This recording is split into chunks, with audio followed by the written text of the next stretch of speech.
Good afternoon, everyone, and welcome to the latest in the series of conversations from the Oxford Martin School, where we are exploring the lessons and opportunities from the COVID pandemic, a series that we're calling Building Back Better. And in a moment, I'm going to introduce our guest this afternoon, Professor Chas Bountra. And Chas is going to be talking, we're going to be discussing some of the issues around healthcare and what the pandemic will mean to healthcare going into the future. And Chas has suggested that we call this conversation "The Walls Are Coming Down," and we'll sort of explain what that means in a moment. Those of you who are viewing this conversation through the Crowdcast program are able to ask questions, and you'll see to the bottom right of your screen that there is a button which you can press there, and we really encourage you to ask questions. And after about 40 minutes, then I'll be looking at the questions and summarizing them to ask Chas. And also within that function, you can vote on other questions. So if we have series of questions, if they're ones you're particularly interested that I put to Chas, then please vote down below. So Chas is Professor of Translational Medicine in the Nuffield Department of Medicine here in Oxford, but has a broader role in the university. He's Pro-Vice Chancellor of Innovation. And it's particularly appropriate that Chas has that position because he has a background both in academia and in industry. And until he moved to Oxford, he was Vice President and Head of Biology at GlaxoSmithKline, where he is responsible for many drug discovery programs. In this conversation, as I said, I want to explore some of the broader lessons from the COVID pandemic, but I want to begin just by finding out a little bit about Chas himself and his research interests and what is happening in Oxford. So Chas, can I get you to describe what are the fun things happening in your lab at the moment? What is your research group particularly working on? Well, let me share with you, Charles, maybe three things that I hope might be of interest to the audience. Firstly, we're building in Oxford a new Centre for Medicines Discovery. And this is really building on the might of the university and the medical school and our collective networks in industry and patient groups, et cetera, et cetera. So that's a really exciting initiative. It was actually the brainchild of Richard Cornell, who's the head of the Nuffield Department of Clinical Medicine. And within that, we're focusing on a number of therapeutic areas where we've already got a significant effort focused on dementia, but we're going to expand that under John Davis's leadership to mental health. Of course, that's a massive problem at the moment. We're also building a large effort around antivirals with Dave Stewart, Delve and Nicole Zitzman, etc. We've got a very large effort on rare diseases that Wyatt Yu is leading, and he's just built a major link with King Abdulaziz University in Saudi Arabia. Of course, rare diseases are a major focus there.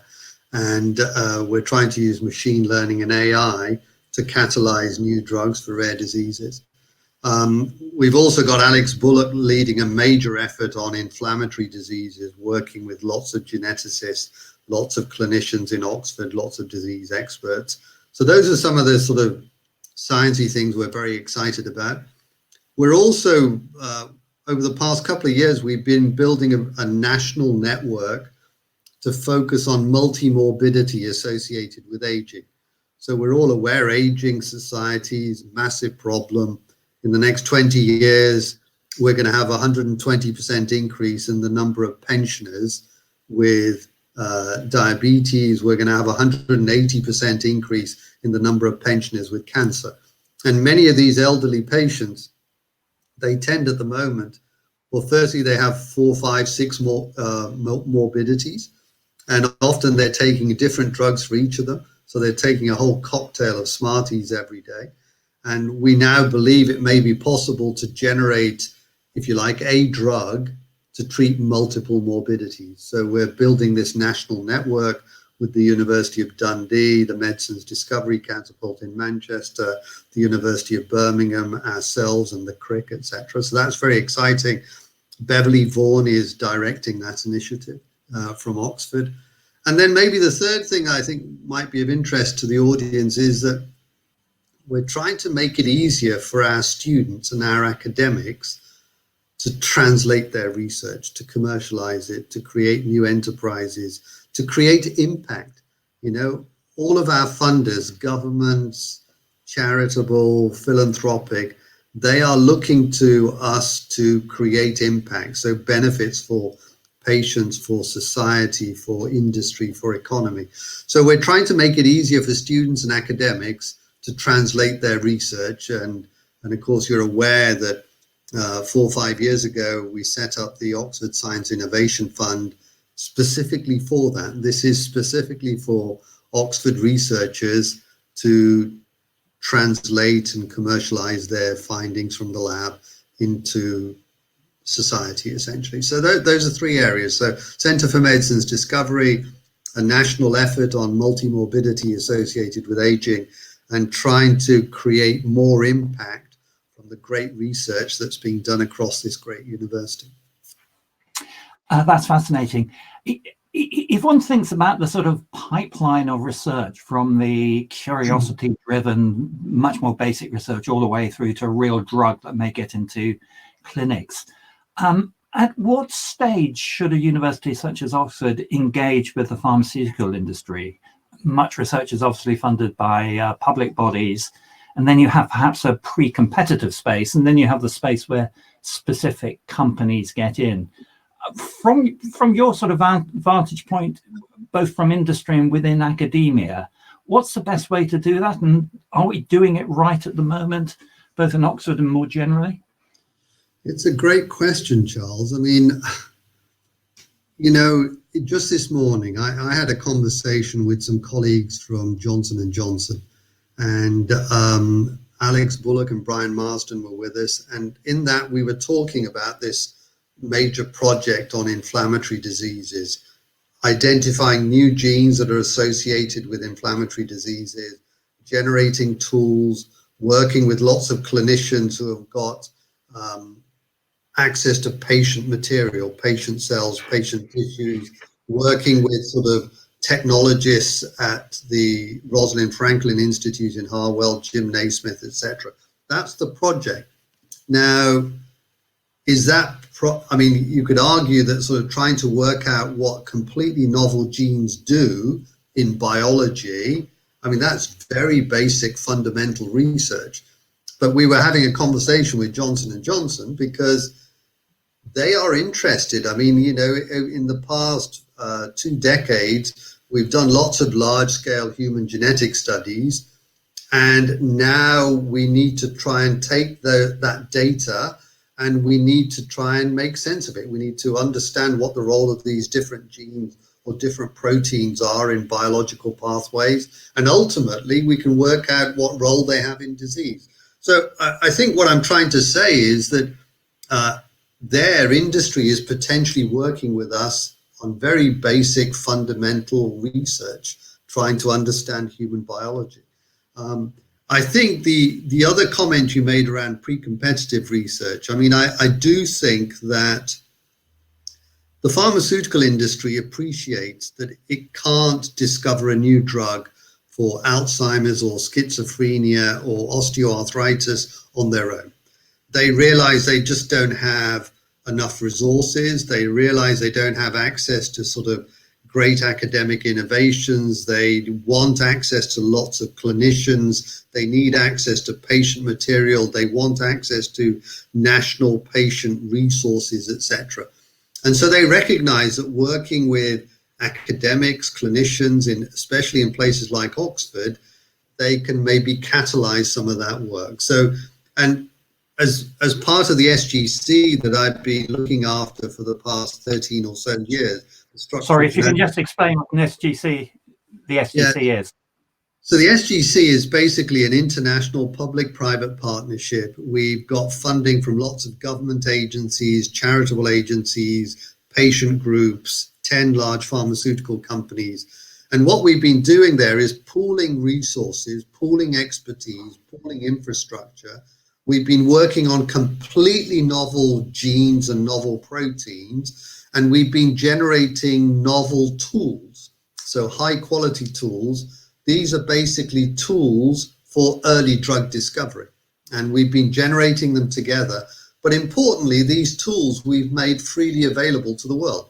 We've given them away to academics, we've given them away to biotechs, we've given them away to pharma companies. And so, these are large private multinational pharmaceutical companies. They are giving us funding. They've been giving us access to their compound collections, their expertise, their ideas, and we've been working together to generate new tools. And the reason for doing that is so that we can enable lots new biology all over the world.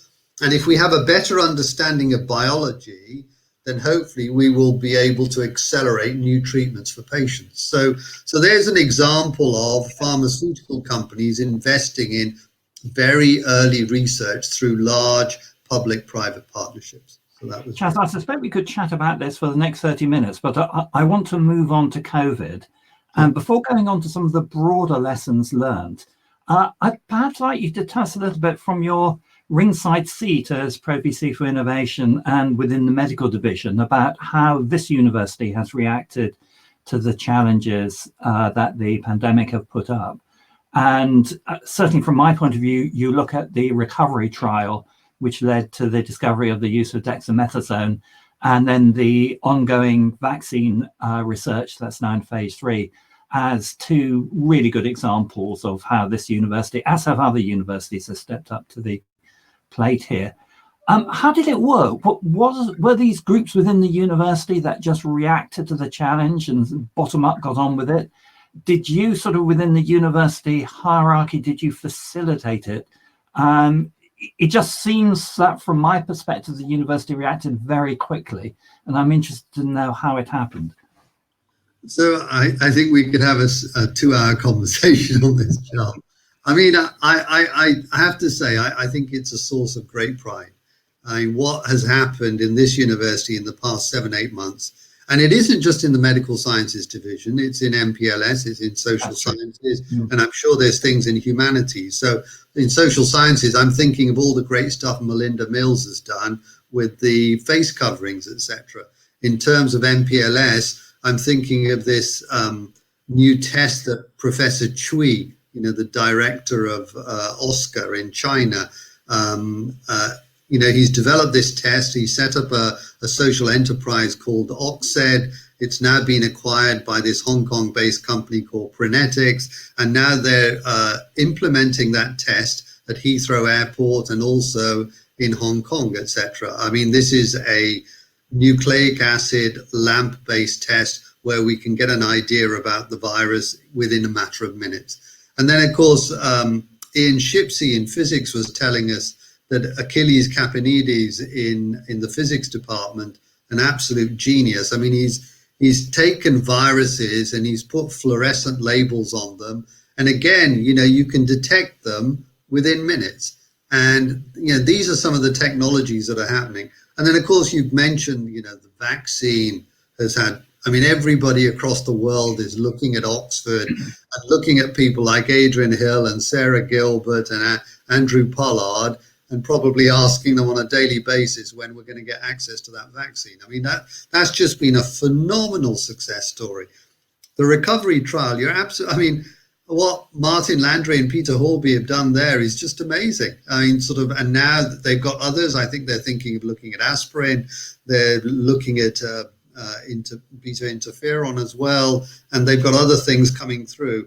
Mark Feldman, who's one of the gods of this university, he's been pushing anti-TNFs. He's initiated a trial in the UK. He's initiated a trial. But how did this all happen? Was it just really good research groups that stepped up to the plate, or was there something more organized in the response? Well, maybe I could answer that in a couple of ways. And I think, firstly, one thing I learned many years ago, Charles, you can't tell brilliant people what to do. And Oxford is full of brilliant people. And they are so passionate about their ideas. They have a sense of urgency. They're so creative. They want them to succeed. And Oxford is a very bottom-up organization. The reason Oxford is so brilliant is because these brilliant people just push their brilliant ideas and do brilliant things and all that sort of stuff that's happened. In terms of top down, I mean, Patrick Grant, I think, did something quite phenomenal at the start of the year. I'm sorry, just to interrupt, Patrick Grant is the Pro-Vice Chancellor for Research. Absolutely. And so at the start of the pandemic, February, March, many philanthropists, alumni, gave donations to the university. These were unrestricted. So Patrick set up this COVID research fund, put out calls for projects that are going to have a short, medium-term impact. I think he received something like, I don't know, sort of 260 applications. They funded about 90 of them, so about 30% of them they funded. And that's been wonderful. So that was done in a sort of a top-down way. But I think the other comment in response to your question, Charles, which I think is insightful, this university, I mean, for 30 years, we've been investing in global health. You know, we've had institutes in Vietnam and Thailand and Kenya, et cetera, Adrian Hill had the vision, the foresight to set up the Jenner Institute, absolutely focused on vaccines, 100 odd people with lots of expertise, exploring lots of vectors, et cetera. We also have a clinical biomanufacturing facility. I think very few universities have that. So we had these infrastructures within the university. We had this sort of density of expertise. And so when the pandemic happened in January, February, bang, we were in there. I mean, I think I've heard John Bell say from getting the gene sequence for COVID and getting something into man or into humans we did that in less than 100 days, which is absolutely awesome. So I think the reason we've been able to respond so well in this pandemic is great people, lots of infrastructure, lots of technologies and resources that we could immediately apply. And I think also we've got lots of people who just frankly, I think in the past 6, 7, 8 months, you know, I just think they haven't slept. I mean, I've heard Sarah Gilbert getting up at 4 a.m, but I'm sure that applies to, you know, Peter Horby and Martin Landry and many other colleagues. So let me ask you to speculate what this might mean as a sort of broader lesson for the university and higher education sector looking ahead. I'm sorry, I'm just getting some feedback, which is why I'm stammering a little bit. And of course, Oxford is a university that's responded, but there have been other universities as well, Imperial College, many universities in the States. And the way we fund medical research in universities, you know, it's typically through research council grants, foundation grants, and things like that. Should research funders, both governmental and foundations, think also about a sort of side effect of research funding, which is building research resilience, almost national resilience, so that one has the capacity to respond to a pandemic? I don't think that's sort of really been considered in the past, but is it something looking ahead? We're likely to get further pandemics, I'm afraid, going into the future. That should be a more conscious part of the decision making of how we maintain medical researchers in, at least in a country like the UK or the US or Europe. Let me try and answer that in 3 ways. Firstly, I think in the UK, I think we've been pretty good. I mean, I think our research leaders have had the vision to sort of invest in and create these platforms like the Rosalind Franklin Institute, our clinical biomanufacturing facility. They've created some amazing national resources like UK Biobank.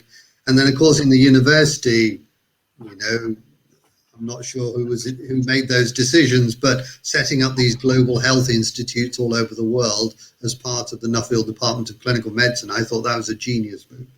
So I think it has been happening in the UK, and we've been fortunate. I think the second thing is, and I think you use the word resilience. I mean, I've tended, Charles, to think of preparedness. And Gavin Screeton, you're probably aware, is pushing hard, the head of our medical science. Again, he's the head of the medical division. Forgive me, Chas, I'm just sorry. Where people from outside Oxford may not recognise names. Absolutely. Well, and Gavin is pushing hard to create in Oxford now an Institute for Global Health and Pandemic Preparedness. And I think we absolutely need to do that. As you say, we're going to have other pandemics. I mean, since the start of this century, we've had 8 or 9 or 10, H1N1, swine flu, avian, MERS, Zika, SARS, etc., etc. There's going to be others. 2-3 years ago, I heard Bill Gates talking about, we're going to have a pandemic, or Tony Fauci talking about we're going to have a pandemic. So we can predict them. But I think, if there's been some lessons for us, is that we weren't well prepared for this, and I'm not just thinking of ventilators and PPE and hospital beds, etc., etc. We didn't have therapeutics and stuff like this, etc. So I think we do need to be prepared. Can I share, Charles, a reflection and something I've thought a lot about in sort of recent months, and I know you're very keen on this as well. So, antimicrobial resistance. Sally Davis has been, the former chief medical officer, now president of Trinity in Cambridge. For the past 6, 7, 8 years, she's been saying, we have a crisis. At the moment, 700,000 people a year are dying because they're resistant to existing antibiotics. In 2050, that's going to be 10 million. If we don't come up with a new generation of antibiotics in the next however many years, it's going to cost the world a loss of global production of $100 trillion or something. I think that was the figure that Jim O'Neill produced in his report 3 or 4 years ago. In the past 7, 8 months, it's cost governments all over the world trillions of dollars, this pandemic.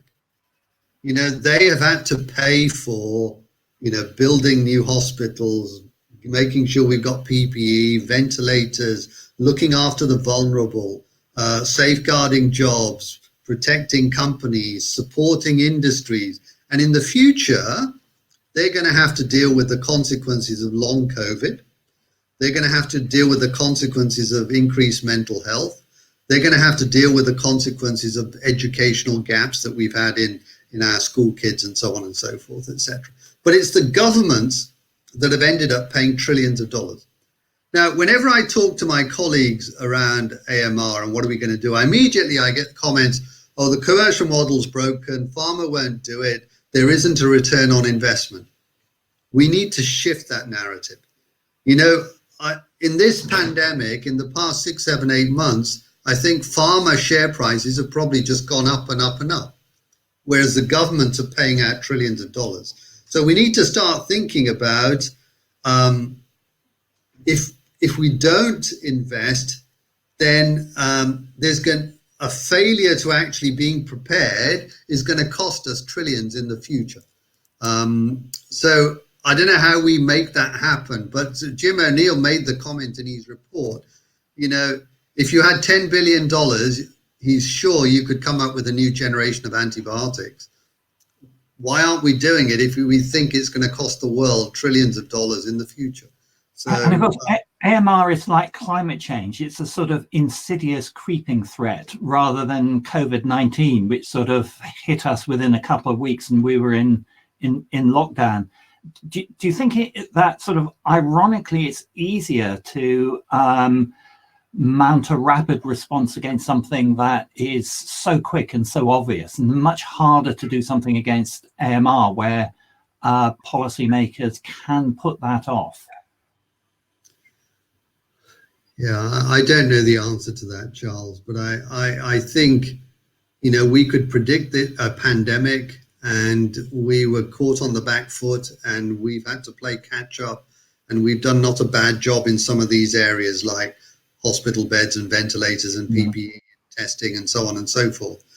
But, the AMR is another crisis coming, and I'm not worried about return on investment for pharma. I am worried about the cost of failure to come up with a new generation of antibiotics for the governments.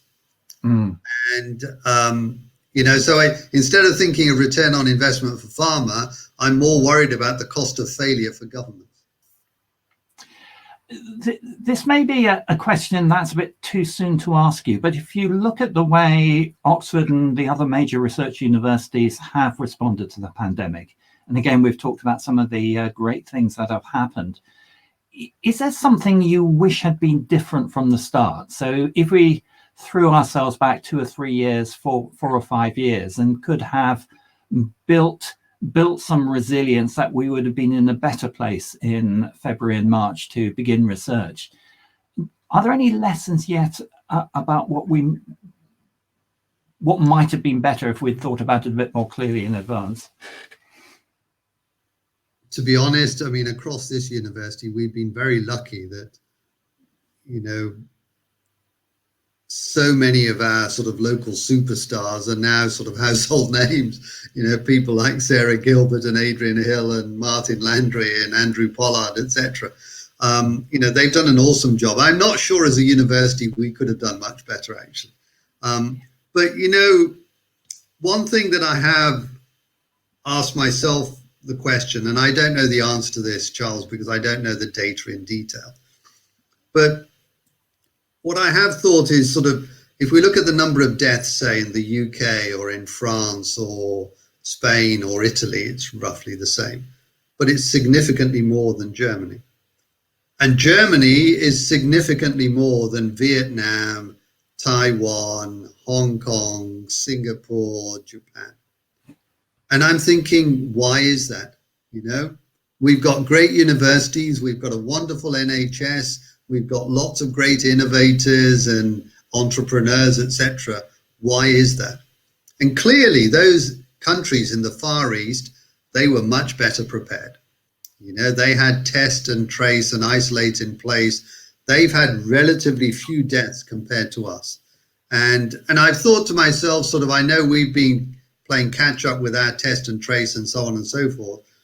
I can't help but think, why didn't we just copy them? If they had it in place, why couldn't we just copy it? And again, I don't know the details of why and where and so on and so forth, but that's a question I've asked myself, you know, could we not have done better on that? And do you think that is difference in the technology and the sort of health infrastructure, or is it difference in the way societies are structured and different societal norms? It's a cliche to say that countries in the Far East are sort of less reticent, excuse me, less reticent about being told to do things by their governments. I think you've hit the nail on the head, Charles. I really do think that. And, you know, I think here is a situation where you can have a individual perfectly healthy, infected, asymptomatic, and he or she inadvertently can pass on the virus to somebody else who will die. And, you know, often we have discussions about sharing data and so on and so forth. I think in a situation like this, where if I can do something inadvertently leading to the death of somebody else close by, I should be willing to share my data. And yeah, so I'm not sure that answered your question, but I think your last point. The recovery trial has had the advantage of working in a country with the National Health Service, where to varying degrees, different hospitals are linked together. So one can set up those trials very much faster than in countries with a more disaggregated health system. How much of a difference does that make? And again, looking at lessons into the future, could we have been more joined up? Could we have got those trials running faster and more efficiently? I suspect if we had the resources, we could have done things faster. More resources, we could have done things faster. I agree with you. You know, the fact that we've got a National Health Service puts us in a prime spot. But I think the other thing is that, you know, we have got some amazing clinicians who, you know, they run clinics in our local hospitals.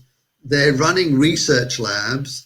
They're teaching in the university, they're running departments, And I think those individuals, having them working in local hospitals and within the university and really pushing some of these innovation agendas, I think that's really helped. So I'm thinking of people like, Andrew Pollard and Martin Landry and Peter Hornby, etc. And, Peter Ratcliffe, who used to be my boss when he was head of the Nuffield Department of Clinical Medicine, I mean, this guy was running a clinic. He was running a research lab in the university. He was teaching. He was running a massive department, and he still managed to make time to get a Nobel Prize. I mean, how the guy does it, I don't know. But I think we've got those sorts of people. I think the other thing was, and again, I think this is a Sally Davis initiative. 13, 14 years ago, she decided to set up these biomedical research centers funded by the National Institute for Health Research. And just to interrupt, this is when Sally Davis had the equivalent of Chris Whitty's job as the Chief Medical Officer in the UK. Absolutely. Now, those biomedical research centers were basically set up for researchers in university to work with clinicians, etc., in the hospitals to help accelerate new therapeutics for patients in the NHS, new diagnostics, new biomarkers, new devices, etc., etc. It was really reinforcing that bridge between the university and the local hospitals. And I think those have been a wonderful success, wonderful success. And Keith Shannon, as you know, has been heading up the BRC, I think, for the first 10, 11 years, and then Helen McShane is now heading it up. So let me ask a question which goes back to your speciality of drug discovery and also the sort of link between the public and private sector. So it's been, if you look at the molecules that have been developed against COVID, it has been quite slow. Apart from dexamethasone, a few others, we've yet to see any that have had a major effect on clinical outcomes. We have the promise of monoclonals and other things coming, which may arrive next year. Well, let me ask two questions. Are you optimistic about new drug therapies coming on stream next year? And are they likely to be small molecules, or are they likely to be these more sophisticated monoclonal type approaches? And we've been talking a lot about the universities. Has pharma reacted as well as it could in this area? So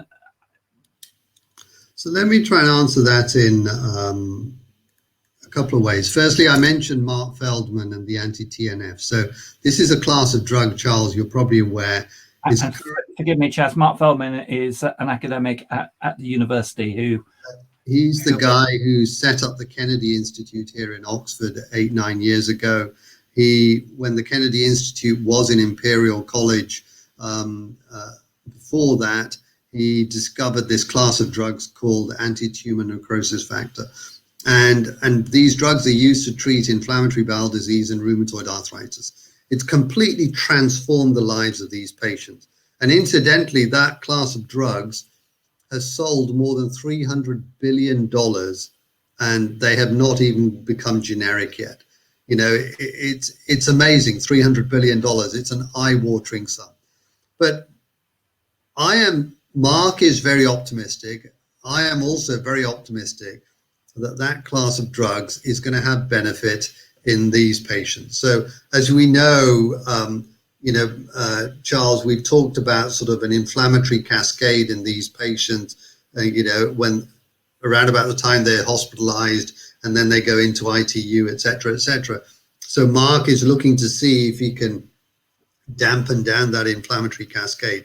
So he's working with Duncan Richards. Like I said, I think he's clinical trial in the UK. I think they're getting some initial data before the end of the year. So I'm optimistic about that. In terms of small molecules, I think we have been slow. Generating antibodies selective antibodies is a lot faster than generating a selective small molecule inhibitor. So I'm not too surprised by that. And a lot of the stuff that's been happening at the moment is repurposing, if you like, existing drugs in other indications, aspirin, dexamethasone, remdesivir, et cetera, et cetera. But the one project I would flag up is, again, it's an Oxford project led by Dave Stewart, Frank Vondel, Martin Walsh, etc. And this is something that they've been doing at the Diamond Light Synchrotron at Harwell. And so what they've done is they've taken the protease from COVID, the main protease involved in replication. They've screened it using a new platform that they've developed at the synchrotron called XChem. And they've identified, I think, 74, 75 molecules that bind to this protein. And then these molecules, they've shared them with the whole world, literally made them freely available to the whole world. Now they've got chemists all over the world working on these molecules to trying to improve them. So they call this the Moonshot Project. This is a way of crowdsourcing global chemistry to accelerate the generation of new therapeutics, etc. So, I mean, what Dave and Martin and Frank and I think near London in Israel have done on that project is just awesome. So that's maybe a bit about small molecules. But we've been concentrating on pharmaceutical interventions and research because that's very much your speciality. But before going to questions, which we will in a few moments, can I ask you to speculate a little bit on how you think the pandemic will change the delivery of healthcare, right down at the level of primary care? I mean, the obvious change we've seen is that people are now much more willing to consult their doctor over the internet than they have before. And certainly the primary care people I talk to have been surprised by quite how easy it has been for many of their patients to do that. Looking ahead, do you think that healthcare delivery, both primary care and hospital care, is going to be reshaped by what we've gone through this last year? Yeah, I mean, it's interesting, Charles. I mean, I think some of the positives, if there are any in the past few months, is I think more people appreciate the importance of science and technology. I think they appreciate the value of universities. I think we all are becoming more and more used to using the internet and digital health and, GPs looking at patients on the screen like this, etc. So some of those things are definitely going to stay. I hope, I believe that I think we will be putting more effort into preparing for some of these pandemics or crises in the future. I hope that's a massive lesson that will stay with us, and I hope it will also stay with the politicians and the funders, etc. I think one other thing that is already happening, I think more and more people are thinking about earlier diagnostics, and I'm talking about other disease areas. I mean, I do worry that when we're trying to treat Alzheimer's patients or cancer patients, I think we get access to the patients too late when the cancer's already spread over the body, and or in Alzheimer's, there's big holes in the brain, etc., because so many neurons have died, etc. I think it's just too late. We need to catch these diseases much sooner. We need to be able to diagnose them much sooner. I think if we do that, we're much more likely to be able to treat them, maybe prevent those diseases happening. So I think diagnostics and prevention is going to be a major effort in the future. And in fact, another one of our Oxford superstars, Raymond Dweck, working with Nicole Zitzman in biochemistry, they've set up an effort with some collaborators in China, basically trying to develop diagnostics for liver disease. So non-alcoholic fatty liver disease, apparently there's almost 1.5 billion individuals on the planet with that. And of course, many of them are likely to go on to get liver cirrhosis and liver cancer ultimately as well. So 1.5 billion patients, it's phenomenal. So Raymond and Nicole are developing diagnostics. I do strongly agree with you there. And I think that in as much it's a cliche that war leads to the development of novel technologies, largely to help people kill each other, but the pandemic will see just a radical move forward of diagnostics, which would have happened anyway, but will just be compressed. But moving on to questions, and I do want to just push you a bit on healthcare delivery and how that will change, and partly because the Sarah Fovag asked this question, which has had the most votes so far. It is interesting that healthcare here is being discussed in terms of research and industry partnerships. Will this help us to understand and think through how healthcare should or must be delivered post-COVID? So again, another question around delivery. Maybe I'm not the best person to answer that question, Charles, but let me have a go. You know, if I think back to one of the biggest lessons for me over the past few months, you know, if I think back to January, February, and I'm talking about the vaccine, Sarah Gilbert, Adrian Hill, lots of expertise in the Jenner Institute. A couple of years earlier, they'd set up this company called Vaccitech. In February, March, our Regis Professor John Bell, the head of our medical school, Gavin Screet, and our Vice Chancellor, Louise Richardson, got involved. John Bell, of course, had access to his network at the Gates Foundation, UK government, funders. And then, of course, he also knew the CEO of AstraZeneca, Pascal Swarum. They all got together and said, we're not talking here about making money. We're talking here about getting a vaccine as quickly as we possibly can for this pandemic. So lots of stakeholders, single goal, single vision. Charles, it is absolutely amazing what those guys have done in 6, 7, 8 months. What they've done in 6, 7, 8 months would normally have taken 6, 7, 8 years. And do you think what lesson is, sorry to interrupt you there, Chas, I was just going to ask, do you think that is something that can only happen in an international emergency such as a pandemic? Or do you think that what we have learned from this very rapid response might be transferable, for example, to antimicrobial resistance, developing new antibiotics, a big challenge you mentioned earlier? I think we've got to apply these lessons to other areas. I think, you know, if there's a lesson, and people like you don't need this lesson, but, you know, if you've got a big problem, it's difficult, it's expensive, it's risky, it's going to take a long time to crack, then it makes sense that you bring everybody together. Bring together all the stakeholders. So I've just mentioned it, universities, funders, governments, regulators, industry. But I think we also need to think about working with other countries.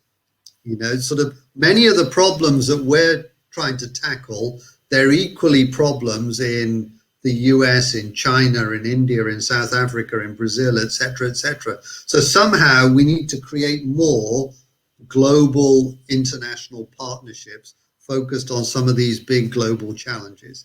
So, and I also think that sort of in terms of the academia industry interface, I think industry is good at certain things. It's good at, and I'm talking about the pharmaceutical industry, they are good at things that require scale and infrastructure.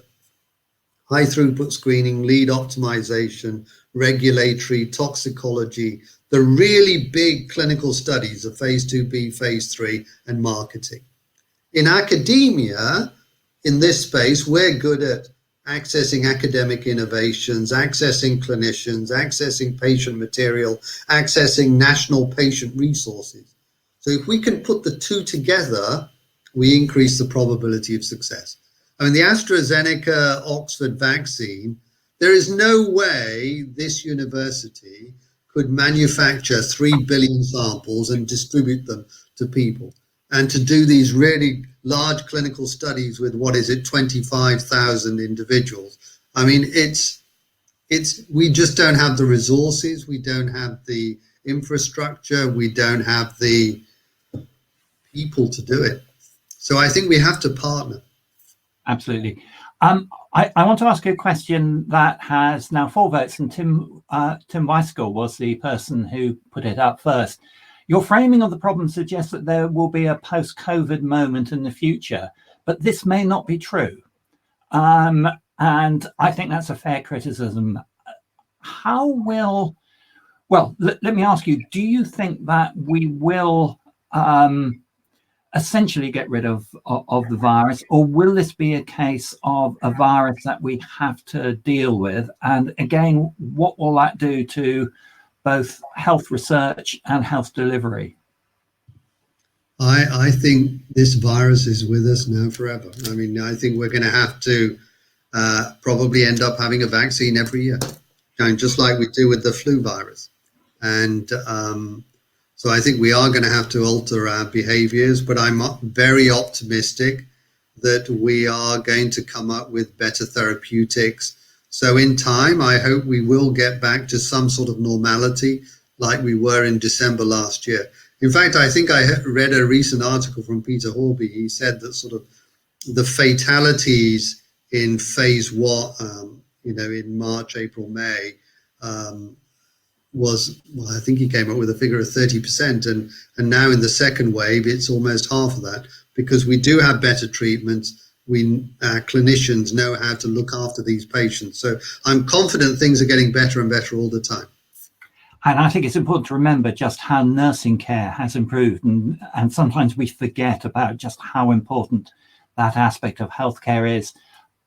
Just on this sort of general topic, Yolanda Smith says, what challenges does a mutating virus pose for vaccines? And I don't know what you think, Chas, but of course, coronaviruses mutate so much less than other viruses, such as flu, that this low mutation rate is pretty much on our side for this question. And although you said that, like flu, we'll need to vaccinate, we might need to vaccinate once a year, that's more of the waning of the immune system rather than, in the case of flu, you're getting new viral challenges. Is that a fair answer to Yolanda's question? I think I couldn't have given a better answer, Joel. I think you should sit on this side. Certainly not, but I'm now going to ask you a question which is much more in your area, which was Toby Bonvoisin. What are the most important barriers to developing and supplying novel broad-spectrum antiviral drugs, which could be tested and hopefully used to reduce mortality in morbidity in future pandemics? And I guess I'd also ask you, do you think there are broad-spectrum antiviral drugs out there that will be useful for many potential pandemics? I don't think they're out there, but I know many colleagues across the world who are trying to develop them. And the way they're trying to develop them is by targeting some of the host proteins. So if you like, the human proteins, as opposed to targeting specific proteins on different viruses, they're actually targeting proteins in us, if you like. And I think that is a very good strategy. And I know Dave Stewart is thinking about that. So again, I'm optimistic. I think this pandemic has been a bit of a shake-up for many of us. And we built lots of new networks and collaborations. And I'm sure we will maintain them and treasure them. So there is a question here from John Rosenfield. What is your opinion about the ethical issues of the SARS-CoV-2, the COVID-19 challenge tests? And to amplify that, although you said quite rightly, we have moved in vaccine development in astonishing speed. One might argue one could have gone even faster if one had done challenge tests, and that is deliberately infecting people. But of course, with massive ethical issues there. Do you have a view on that to address John's question? I mean, theoretically, Charles, of course, you're absolutely right. But, I don't think any of us would want to even infect a young, healthy individual if we don't have a treatment for the infection in case something goes wrong. And I think that's basically what's held things back. But again, I'm not the expert in this area. I mean, Adrian Hill, Sarah Gilbert, Helen McShane, they're the sort of the geniuses in this university that we can ask that question to. And I know Adrian is keen to do some of those challenge tests. To act devil's advocate, we ask young men to go into battle when society has a need to be defended, and the odds of serious injury and death that they face are arguably much higher than the risks of getting serious disease by being infected by COVID when you're young. On the ethics side, do you think it's a very good question? I suppose the question for me is, I mean, I'm not young anymore, but my son is 25 years old, and would I like somebody to infect him with a virus that we know is fatal? And as a parent, I wouldn't. I think that's a very good answer. I'm going to ask you the question that now has the most votes, 6 votes, and it may be one that you want to knock back to me. Were the likely knock-on effects of cancelled and postponed healthcare activities, elective surgeries, outpatient clinics, etc., understood reasonably well? Were they understood reasonably well when lockdown decisions were made? If not, how can these effects be understood and incorporated into modelling studies to better weigh up the pros and cons of social distancing measures? Chas, I'm happy to have a go at that one, but let me go to you first. My honest sense, and Charles, you're more expert in this than I am, but my sense is that some of our NHS leaders have been a little surprised at how many patients did not come forward with their non-COVID conditions in the first wave. That's my sense, because whenever I sort of read anything these days, there's a real emphasis on saying to patients, if you've got a lump, etc., come forward. The NHS is still open for you. And I think this lockdown that we've all gone into today, I think that's partly about ensuring that we've got sufficient capacity in the NHS to look after potential COVID patients, as well as the patients that we routinely expect to see that are non-COVID at this time of the year. And I would agree with you there. And to directly answer Toby's question, I think that many of the modelling groups now do explicitly try to bring these in, and in particular the modelling group that is a collaboration between the MRC Biostatistics Unit in Cambridge and the NHS. I think they're trying to get to incorporate those processes as much as possible, but it is difficult because it depends on people's attitudes towards seeking healthcare. So it's something that's far harder to model because it involves human behavior than if one's just looking at a purely epidemiological process. But thank you, Toby. That's a really good question. How is life going to develop for the elderly? Are the walls coming down for them? This is a question from Christian Langkamp. Are the walls coming down for them, or are the walls going to stay up for them much longer for the young ones? What a fabulous response, actually. I mean, I suppose when I was thinking of the walls coming down, I've been thinking very much, for example, in our own institution, in the university, I see a lot more collaboration across disciplines, across departments, across divisions.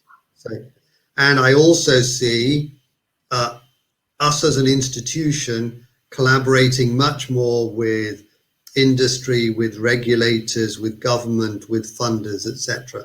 And I also see in the future a lot more collaborations with other countries, so international. So when I was thinking of the walls coming down, I mean, I'm not somebody who likes barriers anyway. I was thinking of all of those walls, national, discipline, departmental, divisional, institutional, different stakeholders, etc. But your question's a good one, actually. I mean, I've not really thought of that. Charles, maybe you could answer that for me. Well, I was going to push you on something you said there, because I agree with you that many walls have come down. But if you look at some part of the pharmaceutical industry, especially in the States, then there hasn't been data sharing, and there has been a lot of IP protection for obvious reasons and things. Have the walls come down as much as you would like in those circumstances? Well, the thing is, Charles, I mean, at the end of the day, these are commercial organizations, and the only way they're going to survive is if they generate new medicines and then they can sell enough of them to pay for all of their failures. I mean, as we know, Charles, 90% of the molecules we take into phase 1 never make it to the market. And, the attrition rate is so high. Most of our ideas do not translate from the lab into the clinic, etc. Now, of course, it upsets me. For example, was it last year, Novartis launched a new gene therapy for spinal muscular atrophy. So this is a single injection, and they are charging $2.125 million. $2 million for a single injection. Now, how many people can afford that? And in fact, I've also heard that Novartis have now set up some lottery system. So you can buy a lottery ticket, and if you win, then you can have this gene therapy for free, etc. Now, to me, that's very, very uncomfortable. But the thing is, Charles, there's nothing I can do to persuade or influence what pharma companies charge for new therapeutics. I don't think even Charles Godfray or John Bell or Louise Richardson can influence what Pascal Swarrow decides to charge for AstraZeneca's vaccines or drugs, etc., etc. But I think what we can do as academics, as scientists, as clinicians, is we can think about how do we drive down the costs of that platform, of that technology, or increase the probability of success in the clinic. So instead of 90% things failing in the clinic, if 80% failed or 70% failed, that will be a massive step forward. And if we can drive down the cost of gene therapy by 10-fold, ideally 100-fold, then of course it becomes a lot better. Now, I'm not criticizing Novartis, because I think what they've done is awesome. If any of us had a child with SMA, we would want to pay that $2.125 million. But I think as scientists, as academics, it's our duty to try and drive down that cost of that platform, that technology. And it is an extraordinarily difficult question, because drug discovery is extremely expensive, and it's too easy to say that it shouldn't be done in the commercial area. I guess it's just an interesting question about whether drug discovery during a pandemic, when so much depends on it, might need different rules. But I don't have an answer to that, and I'm afraid I'm going to have to bring the conversation to a close here, Chas, because we're coming up against our time limit. Just before thanking you for a fascinating talk, I'll mention that we have, over the next few weeks at this same time, on UK time, it's 5 p.m. on a Thursday, a series of other talks about what the pandemic means for different areas. And next Thursday, we have Reimagining Urban Mobility After COVID-19. My colleague Jim Hall is going to be leading a discussion with Tim Schwanen and Jenny Middleton. Let me go back to you, Chas. Thank you so much for finding the time to talk to us this evening. It's been really fascinating to hear your views on what COVID-19 means for the future of the health system. Many universities have reacted wonderfully to the pandemic, and it's great that Oxford is one of them. And with your senior position both in the university and the medical division, I hope you take tremendous satisfaction from that. So Chas, many thanks indeed. And let me thank everyone who's tuned in to listen to us on the YouTube or Crowdcast channels. And thank you in particular for those of you who asked questions or voted on different questions. So many thanks indeed. Thank you, Chas. Thank you very much, Charles. All the very best. Bye-bye, everyone.